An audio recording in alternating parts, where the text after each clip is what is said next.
আনুষ্ঠানিকভাবে বি ডিভিশনে ত্রিপুরা ফুটবলের জন্য অন্তর্গত বি ডিভিশনে যারা খেলবেন সে সকল খেলোয়াড়দের মধ্যে আজকে জার্সি প্রদান করা হয়েছে ক্লাবের পক্ষ থেকে। এই জার্সি প্রদানে অনেক ব্যক্তিরা সহযোগিতা করেছেন, বিশেষ করে এসবিএস গ্লোবাল সার্ভিসেস তারাও সহযোগিতা করেছেন। আমাদের মধ্যে উপস্থিত আছেন আমাদের আগরতলা মিউনিসিপাল কর্পোরেশনের সাহায্যের চেয়ারম্যান কর্পোরেটর অভিজিৎ মল্লিক মহোদয়।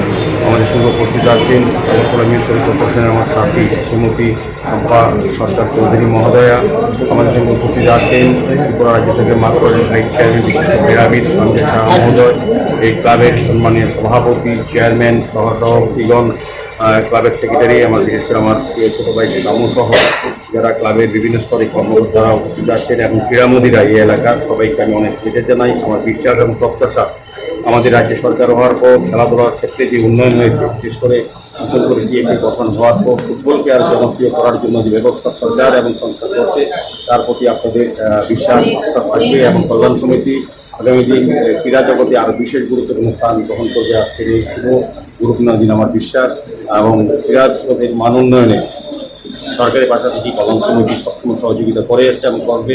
দীর্ঘ 1977 সাল থেকে এই ক্লাব বিভিন্ন কর্মসূচির সঙ্গে এই এলাকার মানুষের উন্নয়নের জন্য কাজ করে যাচ্ছে। আমি তাদের সম্পূর্ণ সহযোগিতা আগরতলা পৌর নিগমকে সরকারের পক্ষ থেকে চাইছি।